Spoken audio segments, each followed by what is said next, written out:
You are born. You explore your world. You learn. You experience. You find your way. You get busy. To the point where you get caught in the fast lane. Until something happens. Something unexpected.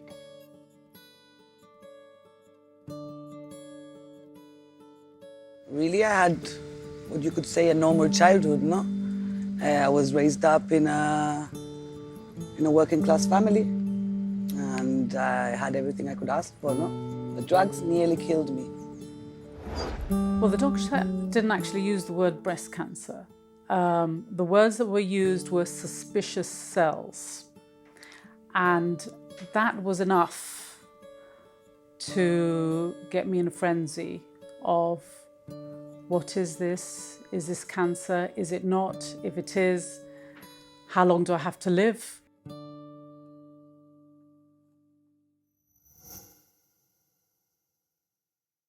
When I was around 12, 13 years old, I started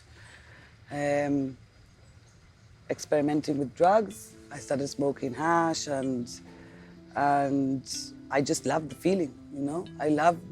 What I can recall is that I loved the way that it made me feel, because there was something in me that was searching like for something, I don't know, it was feeling that void or something, but I was, without being aware of it, looking or searching for something. And at that moment, the drugs gave me that. For me, information is power.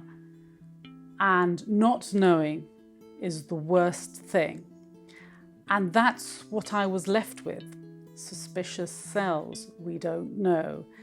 So for the next month or so, went for various sort of diagnostic tests. There wasn't a breast clinic set up in Gibraltar at the time.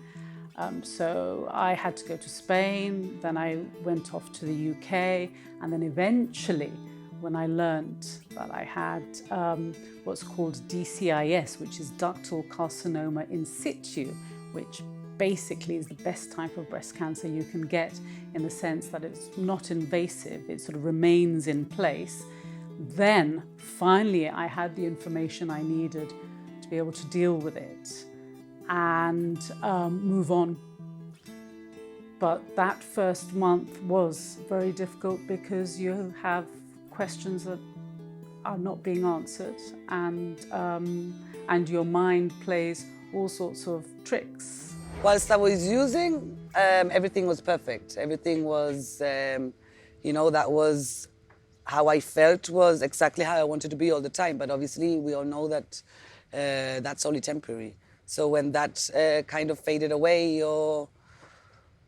then what came out was reality, and reality wasn't a very nice picture, because you have to deal with situations, you have to deal with emotions that you're kind of putting aside because you don't want to deal with the real aspects of life. That's what really I think I was doing, no? When I was using drugs, I wasn't dealing with my emotions, I wasn't dealing with growing up in a way. So when reality came and the drugs didn't have the effect, then obviously anger came out, because I had to deal with situations which I didn't really want to deal at that time, which are normal situations of growing up and just dealing with life, and life matters on its own terms. Maxime, for example, it was more, okay, we used to use drugs heavily or whatever, no, but it was more her attitude, not that her behavior, than the actual drugs, no? The anger, no? She was always very angry. Since an early age, I always had a very strong character since early childhood, but also I had like two sides of me. I had very sweet and very quiet side, and a very short fuse side, not since a very early age, but on a very controlled level. And when I started using, the anger just came out 24/7. Talking about 10 years ago, and in fact, we have moved a very long way in 10 years in terms of attitude towards cancer in Gibraltar, dispelling fears, taboos. I mean, generally, I think we have. But then, Cancer was still sort of a dirty word, a scary word. It was the C word. So there really was very little information and support around at the time.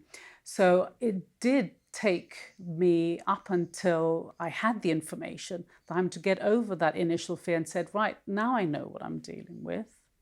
I'm going to sort of embrace it. I know I'm going to survive this and I'm going to move on. There are approximately 1.38 million new cases and 458,000 deaths from breast cancer each year.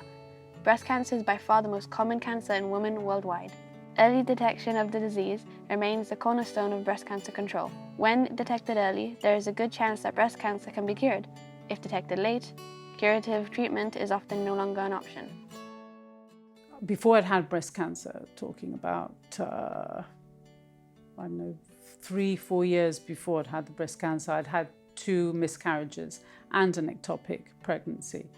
And I suppose in a way, it kind of prepared me for the challenge of breast cancer 3-4 years later. I mean, if I'm going to talk about consequences, I've had all sorts of consequences, no? I've got physical consequences. I've ended up in hospital with cardiac arrests, and especially when I was 16, 17, 18 years old, no? Also, a lot of car accidents. I was involved in a lot of traffic accidents because of my using, and I've been lucky enough to come out alive of all of them, no?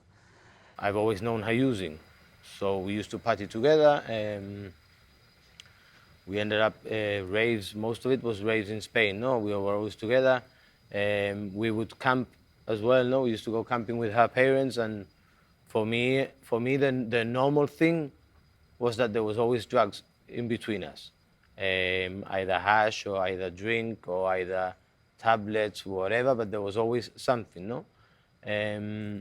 So, like I said, for me, that was the normal thing, no?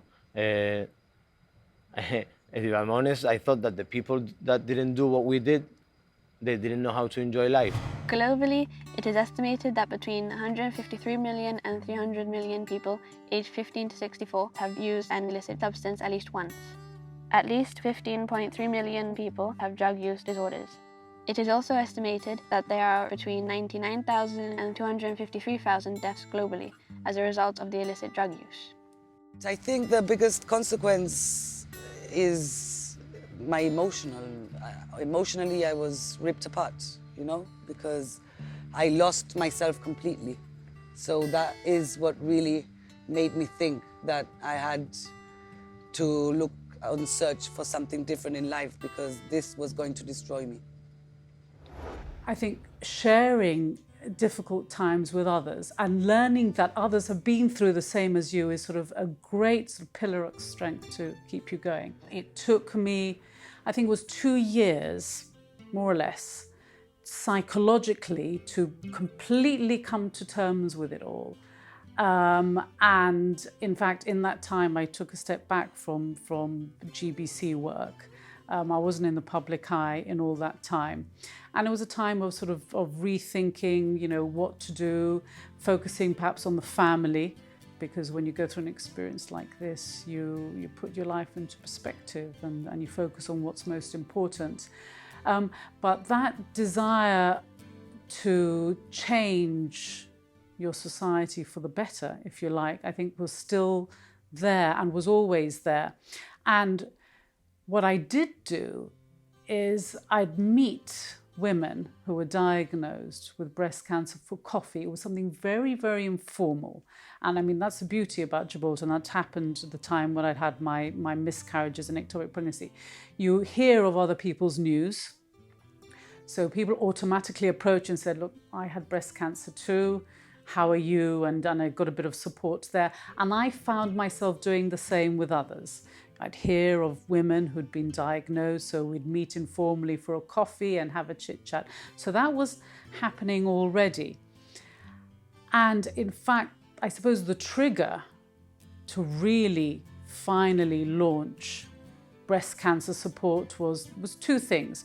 One was hearing of other women's experiences and realizing perhaps that not much had changed since my own experience. And the other one was my father actually saying to me, look, you're in the public eye. Everybody knows you because you worked for GBC for many years. You're also known within the community because you've been involved in various charities and community events and so on. He said, you perhaps have now a duty to do something about this, and maybe now's the time to set up a breast cancer charity. Isabel, I think by nature has a caring attitude, and combined with the fact that she's very transparent and very honest, I think she possesses the ideal qualifications for doing work for others. And I said, okay, I think that's a good idea, but I want you to come with me to London, and we're going to try and set up a branch of breast cancer care, which is one of the key UK charities that we turn to. Ask them if we could set up a branch in Gibraltar. And that's what we did. That was the very first step I made back in February 2007. My dad and I went to London. We met with Breast Cancer Care. It was very positive, very informative. They said, look, our constitution doesn't allow us to set up outside of the UK. However, you need any information, advice, leaflets, just general support, we're here. Just set up your own thing in Gibraltar. You can pester us as much as you like. The advantage you have is any money you raise in Gibraltar you can keep for yourselves, for your own services. You don't need to send back. And basically, that's what I did. When I was 20 years old, I kind of reached an emotional rock bottom. And I did accept to go to rehabilitation centre, which was a spa up here. I remember with Maxine that her reputation did precede, and I remember thinking, oh my God, she's going to be a tough one to crack when she comes up here. And the thing is that I thought that they were going to teach me how to use up there.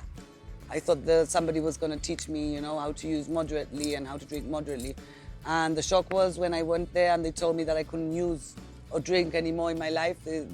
I couldn't understand it, being such a young age. And like I mentioned before, for me, the way that the drugs make me feel was everything, And it was quite hard for me to actually apply that in my life. And I know it was the case in Maxine's, and it's quite often the case in many of the people who come up there. They come up there thinking, okay, so they're going to teach me up here how to use drugs responsibly, or how to use drugs without getting into trouble. The whole program at Bruce's Farm is based entirely on abstinence. But I did do the program. I did stick to the program. I did get most of the heavy drugs and the heavy using out of my life. And there was a seed that was planted to me at that stage in my life when I did the program. But then obviously I was 20 years old and I wasn't really ready to commit to it. So I remember I said up there that I was going to continue drinking because I thought that my drugs was my only problem, And really what you don't realize is that the drugs or the alcohol and none of that is the problem. The problem is in us, And it's not until we actually start to fix ourselves that the problem is actually going to stop or start to recover. I already had a little bit of knowledge about spirituality and yoga because I started to attend Nellany's talks at the yoga center, and because I went to see her because she used to do counseling, and I went to see her because of that. That's how I came across yoga. I think Maxine did a lot to help herself. All I did was give her the tools. I showed her another way of being, another way of living that was so much better, that was not caught up in misery and sadness afterwards.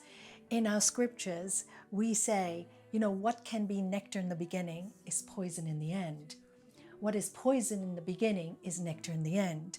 So I showed Maxine, I pointed a mirror towards her and showed her that what was nectar to her, the drugs, created poison in the end. This poor girl suffered so much afterwards, as you know, she went into prison, she was sick. Was it worth it? Did she really want to live a life like that? And I told her to give up drugs would be poison in the beginning because it'd be so difficult, like all addictions are difficult in life. But the results would be great. And I showed her a viewpoint of what life could be like without drugs. And then she really worked on herself. She really made the effort. I couldn't go on emotionally anymore. It was, I mean, I've tried so many times. I already had a picture in my head of because obviously I started with a lot of things that actually helped me along my path, no? Things like yoga and spirituality, and they gave me a clearer picture of what I wanted for me in my life. But obviously there was like a contradiction in me. A part of me wanted that, but part of me didn't want to let go of the other life that I had. So it was a process in a way, no? And trying to live that kind of dream that I had in my head, and you know, you see yourself getting better and you see yourself improving, and then falling back again, and that emotionally it leaves you drained. So after many years of trying and coming back and trying and coming back, I got to a point where I stopped searching outside for that peace or happiness or joy or whatever you want to call it, and just surrendered, really. Surrendered to the tools that I have nowadays. And that's what's got me clean.